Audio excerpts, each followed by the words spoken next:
দর্শক, ঈদযাত্রার আরও খবর জানাতেই এই মুহূর্তে কমলাপুর রেল স্টেশন থেকে যুক্ত হচ্ছেন সহকর্মী আলিমুজ্জামান সাফান। সাফান, আপনি জানাবেন বগুড়ার যে ট্রেন দুর্ঘটনা ঘটেছে এটির প্রভাবে আজ কোনো শিডিউল বিপর্যয় হয়েছে কিনা, আর ভোর থেকে কয়টি ট্রেন ছেড়ে গেছে এটিও আপনার কাছে জানতে চাই। দীপা, বগুড়ার ট্রেন দুর্ঘটনার ফলে কিন্তু আজকে দুটি ট্রেন বিলম্ব হয়েছে। একটি হচ্ছে একতা এক্সপ্রেস, আর একটি নীলসাগর এক্সপ্রেস। এছাড়া অন্যান্য রুটের যে ট্রেনগুলো সেটি সময় মতো আসলে ছেড়ে যাচ্ছে, এবং যে লাইনটি আসলে লাইনচ্যুত হয়েছিল এবং যে লাইনটি আসলে মেরামত করা হচ্ছিল সেই লাইনটি আজকে সকাল 10:30টার মধ্যে মেরামত করা হবে বলে আমাদেরকে ঢাকা কমলাপুর থেকে জানিয়েছেন এই বিভাগীয় যে রেলওয়ে ম্যানেজার রয়েছেন তিনি আমাদেরকে জানিয়েছেন। এবং তারপরে কিন্তু আর কোনো ধরনের কোনো ভোগান্তি বা উত্তরবঙ্গ যে রুটে ট্রেন চলাচল করছিল সেখানে একদম স্বাভাবিকভাবে ট্রেনগুলো চলাচল করতে পারবে।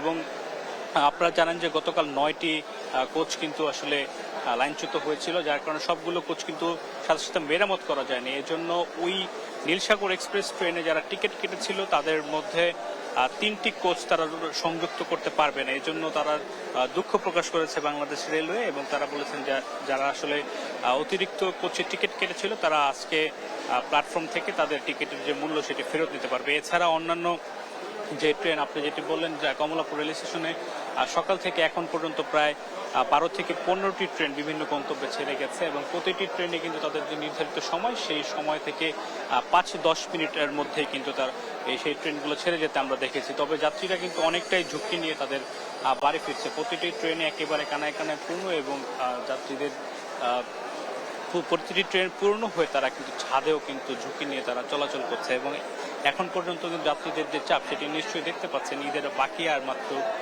2 দিন। সবাই আসলে ঘরমুখ যে মানুষ তারা একেবারে শেষ মুহূর্তে তাদের যে যাত্রা সেজন্য তারা এখন আসলে কমলাপুর রেল স্টেশনে ভিড় করছে। এবং তারা সব যেটি বলছে যে গত কয়েক বছরের তুলনায় এবার অনেকটাই কিন্তু তারা ভোগান্তি ছাড়াই বাড়ি ফিরতে পারছেন, কারণ ট্রেনগুলো সময় মতো ছাড়ছে। এর আগে যেটি দেখা যেত যে প্রায় 4-5 ঘন্টা ধরে তাদেরকে অপেক্ষা করতে হতো ট্রেনের জন্য, এবং সেটি এবার হচ্ছে না বলে তারা আমাদেরকে জানিয়েছেন।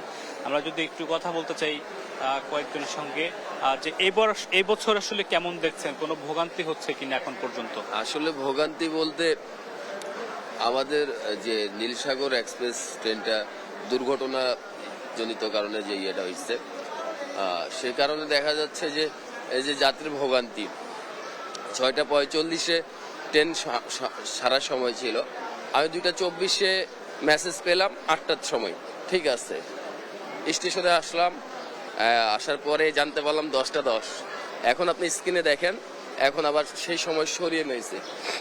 যদি তারা একটা সময় বেঁধে দিত এবং সে সময়ের মধ্যে আপনাদের যেটা দুর্ঘটনা সেটা সংস্কার করতে একটা সময় দরকার, সেই হিসাবে সময় দিলে যাত্রীরা সেই হিসেবে বাসা থেকে বের হয়ে আসতো। এই যে আসে স্টেশনে বসে থাকা এত রোজা রেখে একটা তো ভোগান্তি হয়। তো আশা করব সে জায়গা থেকে আশা করব যে কর্তৃপক্ষকে এ বিষয়ে সজাগ থাকা। আমরা একজনের সাথে কথা বলছিলাম, তিনি নীলসাগর ট্রেনের যাত্রী, এবং তিনি সেই ট্রেনের কথাটি বলছিলেন যে সেই ট্রেনটি কিন্তু এখনো ঢাকা কমলাপুর স্টেশনে এসে পৌঁছায়নি, এবং সেটি আজকে প্রথমে সকাল 8টায় ছেড়ে যাওয়ার কথা ছিল, তারপর রেলওয়ে কর্তৃপক্ষ জানিয়েছিল সকাল 10টা। তবে এখনো কিন্তু ঢাকায় এসে নীলসাগর এক্সপ্রেস ট্রেনটি আসলে পৌঁছায়নি, এবং নীলসাগর এবং একতা এক্সপ্রেস এই দুটি ট্রেন কিন্তু বিলম্বে ছেড়ে যাবে সেটি কমলাপুর রেলওয়ে কর্তৃপক্ষ কিন্তু আগেই জানিয়েছিল। তো আমার কাছে রিপা, কমলাপুর থেকে এখন পর্যন্ত এই ছিল সর্বশেষ।